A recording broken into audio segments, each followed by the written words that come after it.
Amém, irmãos. Irmãos, abrir a palavra de Deus em Zacarias, capítulo 6. Zacarias, capítulo 6, versículo 9 em diante. Todos encontraram? Zacarias, capítulo 6, do 9 em diante. Assim diz a palavra de Deus. Eu vou os irmãos acompanhando, a partir do versículo 9, Zacarias 6. A palavra do Senhor veio a mim dizendo: recebe os que foram levados cativos, a saber, de Eldai, de Tobias e de Gedaías, e vem do mesmo dia, e entra na casa de Josias, filho de Sofonias, para o qual vieram da Babilônia. Recebe de prata e ouro, e faz coroas, e põe-nas na cabeça de Josué, filho de Josadaque, sumo sacerdote, e diz-lhe: assim diz o Senhor dos exércitos: eis aqui o homem cujo nome é Renovo. Ele brotará no seu lugar e edificará o templo do Senhor. Ele mesmo edificará o templo do Senhor e será revestido de glória. Assentar-se-á no seu trono e dominará, e será sacerdote no seu trono. Reinará perfeita união entre ambos os ofícios. As coroas serão para Helém, para Tobias, para Gedaías e para Rina, filhos de Sofonias, como memorial do templo do Senhor. Aqueles que estão longe virão, ajudarão a reedificar o templo do Senhor, e sabereis que o Senhor dos exércitos nos deu vitória a vós outros. Isso sucederá se diligentemente ouvires a voz do Senhor vosso Deus. Amém?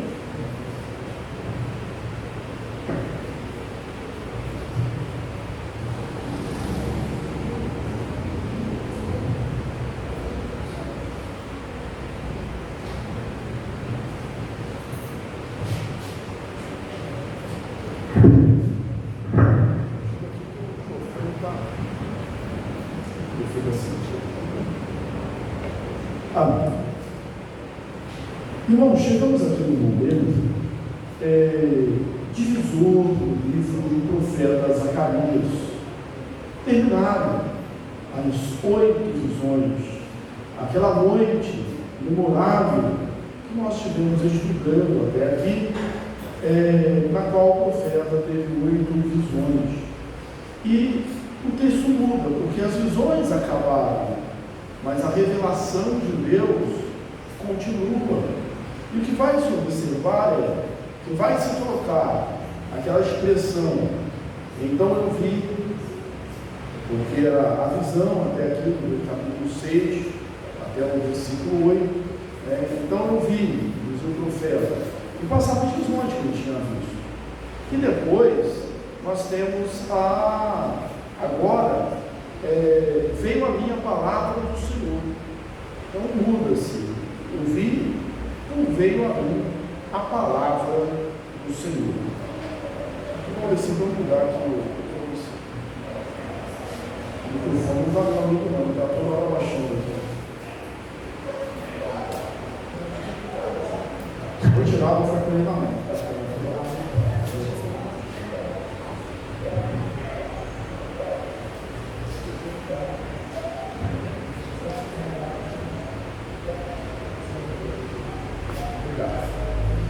Então muda-se a expressão.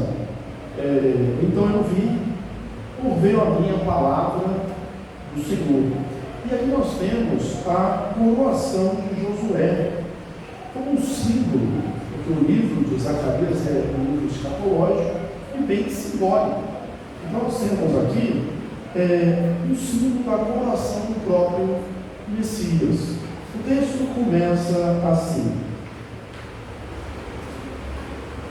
a palavra do Senhor veio a mim dizendo, eu expliquei essa mudança, então eu vi por a palavra do Senhor veio a mim. Recebe dos que foram levados cativos, a saber, Eldai, de Tobias, de Gedaías, e vem tu mesmo, e entra na casa de Josias, filho de Sofonias, para a qual vieram da Babilônia. Recebe, digo, prata e ouro, e faz coroas, e põe na cabeça de Josué, filho de Josadaque, o sumo sacerdote. Essa é uma cena, irmãos, curiosa, no mínimo curiosa. Por quê? Primeiro, normalmente essas ofertas, está chegando aqui 3 homens, vindo possivelmente da dispersão, vindo ali do tempo do cativeiro, e eles chegam com uma oferta. A oferta seria mandada ordinariamente para que fim? Seria destinada a que fim? Mandada para que lugar? Para a construção do templo, que era o que eles estavam fazendo, era a batalha que eles travavam. Zacarias, juntamente com Ageu, foi um profeta que veio para animar o povo na edificação do templo. Bem, então essa oferta seria ordinariamente dedicada à edificação do templo. Mas o profeta Zacarias dá uma orientação diferente. É que fosse feito coroas, e que uma dessas coroas, a coroa, fosse colocada sobre a cabeça de Josué. E aí eu te pergunto, quem é Josué? Aqui no texto, quem é esse Josué? Josué é o sumo sacerdote. E sacerdote usa coroa? Sacerdote tem coroa sobre a cabeça? Não, quem usa coroa é o rei. Mas ele manda colocar essa coroa na cabeça de Josué, o sacerdote. Alguns que chegam a defender, dizem, isso foi um erro, coroa para ter sido colocada na cabeça de Zorobabel, o governador, que era descendente de Davi, e não na cabeça de Josué. Mas o ato aqui é simbólico. O ato não é político. O ato aqui é profético. Por quê? Ela também não fica na cabeça de Josué. Depois ela é colocada no templo, mostrando que era um momento simbólico, onde o sacerdote seria também rei. Inclusive, aqui no texto ele fala que esses ofícios andariam em harmonia. E quem é aquele que vai representar, que vai unir em si mesmo esses ofícios? Eu diria, não só o de sacerdote e rei, mas de profeta, sacerdote e rei. Jesus. Então o texto é um texto que aponta para Jesus. Não é um texto político que tira ali, rouba o governo civil de Zorobabel. Não é um texto político que inflama o povo contra o rei da Pérsia. Não, é um povo que aponta para um texto que aponta para uma realidade futura, uma realidade profética, que é Jesus o Messias. Inclusive, vai falar aqui, o texto vai falar do renovo, que seria um renovo. Versículo 12: e disse, assim diz o Senhor dos Exércitos, eis aqui um homem, cujo nome é Novo, com R maiúsculo, ele brotará do seu lugar e edificará o templo do Senhor. Bem, nós já vimos em capítulos anteriores que Zorobabel levaria a cabo essa obra. Vimos. Foi a última visão analisada, que ele colocou a pedra de esquina, a pedra de fundação, e colocaria também a pedra de remate. Tanto Josué como Zorobabel foram chamados aqui nos textos anteriores de homem de presságio, ou seja, eles que apontam, né, mostram uma realidade futura. Mas é claro que quem construiria, quem terminaria esse templo, seria o próprio Zorobabel. Então o texto aqui não está falando desse novo como aquele que vai edificar esse templo atual, mas está falando de um templo futuro, que não é um templo físico, é um templo espiritual. Quem é apresentado na Bíblia como o renovo? Como aquele que vem da raiz de Davi, né? O trono de Jessé. É o Senhor Jesus, é o Messias. Interessante que depois desse governo aqui de Zorobabel, a linhagem davídica, que já estava desgastada, ela cai em esquecimento.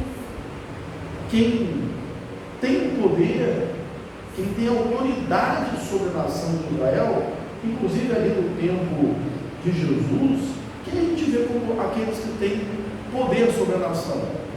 O Sinédrio. E o Sinédrio era presidido por um sacerdote, o sumo sacerdote. Então o texto não está falando de um rei humano, nem da construção de um templo humano, mas falando de Jesus, que seria aquele que ia construir um templo. Né? Que templo é esse? Lá em João, no capítulo 1, fala que o Verbo se fez carne e tabernaculou conosco. Né? Ele era quem habita o templo. Né? Para que é o templo? Para quem é o templo? O templo é para o Senhor Jesus. Há um confronto de Jesus com as lideranças religiosas judaicas que ilustra muito bem isso. Jesus, quando foi pedido a ele um sinal, ele falou: destruir esse templo. Esse templo tinha sido construído por Zorobabel, tinha sido ampliado por Herodes, e Jesus falou: destruir esse templo, e em 3 dias eu reedificarei. Ele estava falando do templo físico? Não, ele não edificou esse templo. Ele estava falando do templo espiritual, a saber, ele veio como a morada de Deus. Isso aconteceu quando ele ressuscitou dentre os mortos. Então o texto é um texto que fala da coroação do Messias. É um texto que aponta para Jesus como sacerdote e rei. Interessante que não é um rei que se torna sacerdote, mas um sacerdote que se torna rei. Toda vez que um sacerdote, que um rei, um caso aconteceu, né? Que um rei quis exercer o ofício de sacerdote, ele foi punido. No caso de Josias, ele foi punido com lepra. Não era permitido o rei assumir o papel sacerdotal. O contrário também não era correto. Né? Tinha a linhagem de Davi, né? Tinha a linhagem de Levi, o sacerdote. Então, eram ofícios distintos, mas esse sacerdote seria também rei. Por que primeiro sacerdote? Porque o primeiro ele se humilha, primeiro ele se esvazia da sua glória, como diz o texto de Filipenses 2,5. Tem em vós o mesmo sentimento que houve também em Jesus, que subsistiu em forma de Deus, não julgou com usurpação ser igual a Deus, antes a si mesmo se humilhou, assumiu forma de servo, reconhecido figura humana, morreu morte de cruz.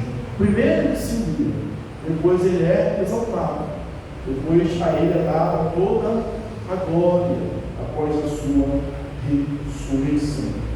O texto vai falar ainda que essa união, né, do sacerdote com o rei, os ofícios, seria plena. Bom, leia de novo versículo 12 e 13.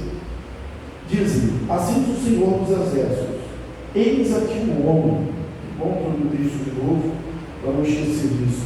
Eis aqui o homem. Quando lemos o Novo Testamento, com essa expressão que foi usada, eis aqui o homem. Quando Jesus foi preso e foi apresentado, a expressão foi exatamente essa: eis aqui o homem, mostrando claramente o cumprimento da profecia, cujo nome é renovo, com R maiúsculo, inicial maiúsculo, e brotará do seu lugar. Ele ficará o templo do Senhor. Bem, daquela linhagem davídica esquecida, Maria e José, anos depois vão a Belém, casa do pão, e ali nasce Jesus, que é o pão, o alimento, o pão da vida para todos nós. Ele mesmo edificará o templo do Senhor. Não esse templo de Zorobabel, que estava em fase já de edificação, mas o templo do Senhor será revestido de glória, assentar-se-á no seu trono, e dominará, e será sacerdote no seu trono, e reinará a perfeita união entre ambos os ofícios. Jesus é profeta, Jesus é o sacerdote, e Jesus é o rei. É por isso que nós esposamos aquela declaração da reforma, dos seus pilares, onde um dos pontos da reforma é só Cristo. Nós não precisamos de outro, só Jesus Cristo é o Senhor. As coroas serão para Belém, para Tobias, para Gedalia e para mim, filhos de Sofonias, como memorial do templo. Como memorial do templo. Não seriam coroas que eles usariam, ou que Josué, o sacerdote, estaria usando na cabeça. Seria como um memorial que apontava o rei que viria, o Messias, o Senhor Jesus.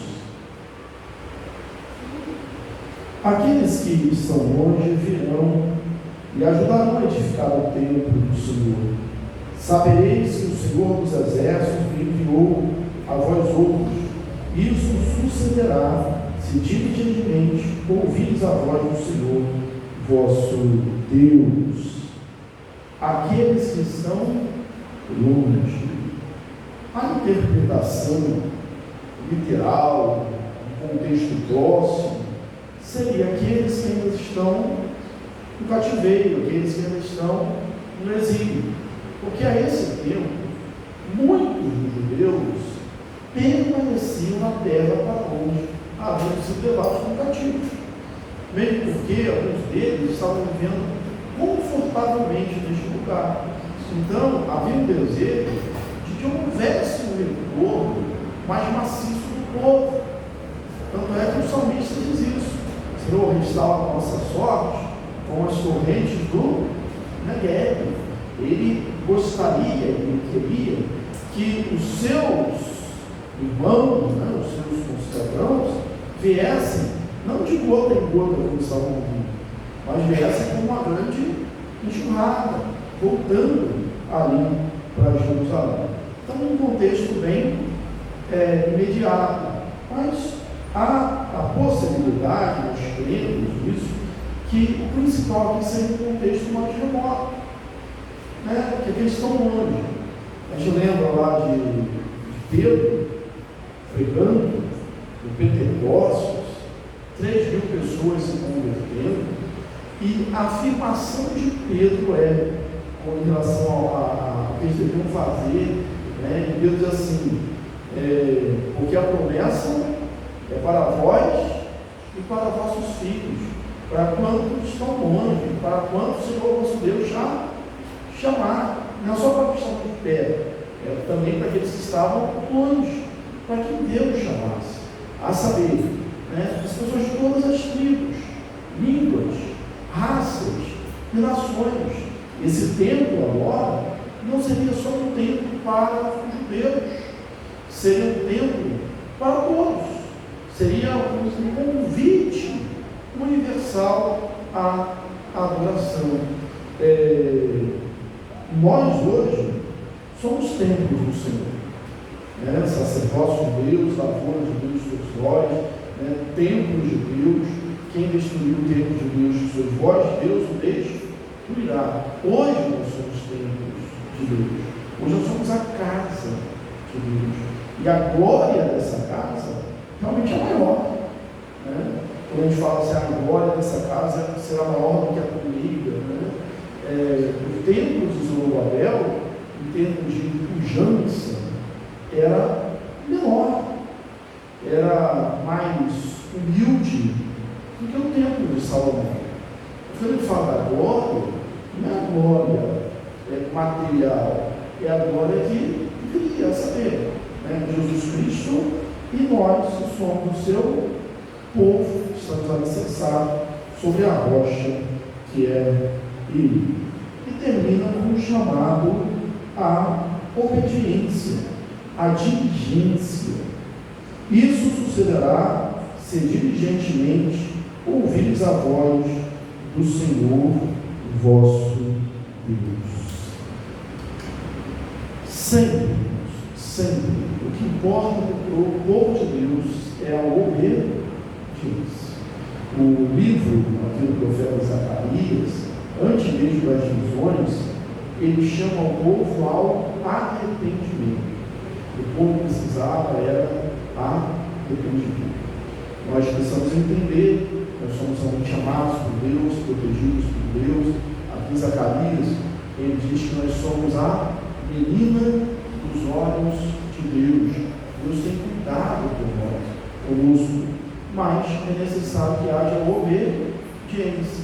Existe uma promessa, e é necessário que, para que ela se cumpra, o povo de Deus seja obediente. Isso aconteceu sempre. Na entrada da terra prometida, eles falam assim: ouvintes a minha voz, se diligentemente observardes, né? Vocês serão prósperos.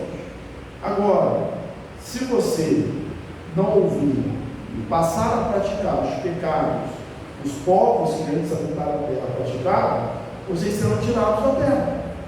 Então a terra que manava leite e mel estava ali à disposição deles, só que podia ser tirada. E seria tirada por quê? Pela desobediência. Não é porque haveria uma Babilônia, uma Síria mais forte, uma Babilônia mais forte, persas mais fortes, gregos, romanos. Não, era porque o povo tinha se afastado dos caminhos do Senhor. Nós continuamos conosco, né? Precisamos ouvir a voz de Deus, precisamos obedecer a voz de Deus. Jesus, no contexto neotestamentário, ele afirma assim: vocês são meus amigos se fizerem o que eu vos mando. Essa é a condição de amizade de Jesus. Não adianta você falar assim: eu sou amigo de Jesus, né? Eu estou com Jesus, estou fechado com Jesus. Você é amigo de Jesus quando você faz o que Jesus manda, né? Sois meus amigos se fizerdes o que eu vos mando. Mas vamos ver aqui aplicações do texto. Primeiro, nós temos uma mudança de foco, né? A visão, ela vem com o propósito consolar e as profecias de exortar. Na visão ele diz: eu vejo, eis que vejo, e aquele diz: veio a minha palavra do Senhor. Deus falando com o seu povo. É mandado que fosse construída uma coroa para colocar, não na cabeça do rei, mas na cabeça do sacerdote. Não era um despojar do poder político de Zorobabel, mas apontava para uma realidade futura, né? Do rei sacerdote, sacerdote rei, a saber, Jesus Cristo. Fala-se do templo, mas o mais importante não era o templo físico, naquele contexto também não era. Era quem era adorado no templo. Quem é adorado no templo. O templo não é o mais importante, Jesus é o mais importante.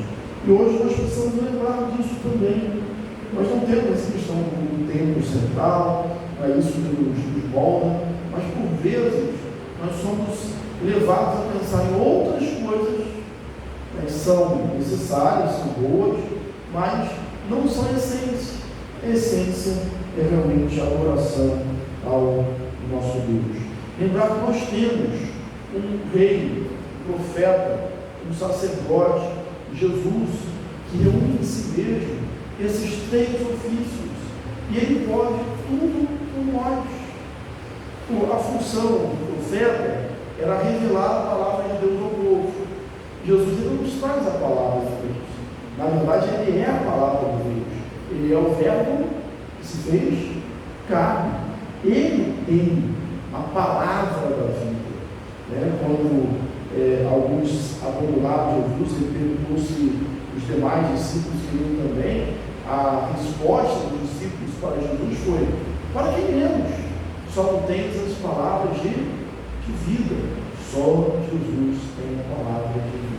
Mas se o profeta traz a palavra de Deus ao povo, o sacerdote leva a palavra do povo para Deus.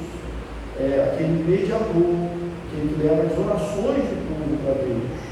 Isso ele fazia quando entrava no Santo dos Santos. Bem, Jesus também leva nosso clamor a Deus. Na verdade, ele é o único mediador entre Deus e os homens. Tanto é que nós oramos, você não ora assim, ou se não sabia porque você ora assim, toda oração que nós fazemos na igreja termina como? Se não terminou assim, deveria terminar. A oração cristã termina em nome de Jesus. Amém. Porque nós não pedimos o nosso próprio nome. Nós não vamos, o nosso acesso ao Pai, ele não é direto nesse sentido, ele é mediado. Não é mediado pelo homem, mas é mediado pelo Senhor Jesus. Ele é o mediador. Então, toda oração que nós fazemos não é pelo nosso mérito, não é pelas nossas forças, não é pelo nosso direito, mas a gente faz em nome de Jesus. Se o profeta tinha a função de trazer a palavra de Deus ao povo, se o sacerdote tinha a função de levar a palavra do povo a Deus, o rei ele tem a função de governar e proteger o povo. O rei servia para isso. Ele dava proteção e governo aos seus súditos. A proteção contra os inimigos. Jesus faz isso. Jesus é o nosso rei e sujeita-nos. Inclusive, essa é a declaração do nosso breve versículo da Escritura, da nossa confissão de fé, que Jesus ele exerce o sacerdócio de rei, sujeitando-nos a nós mesmos, a ele, ele nos sujeita a ele, nos governando e sujeitando a si mesmo todos os nossos seus inimigos. Então ele nos protege, ele nos guarda. O imperativo a obediência. Que Deus abençoe, continue falando ao nosso coração. Ele apontava para uma realidade que era uma profecia para eles, eles tinham que olhar para frente para isso. Nós olhamos para trás, porque Jesus já veio, o Messias já veio, e é o nosso Senhor e Salvador. Amém? Que Deus nos abençoe, rica e abundantemente.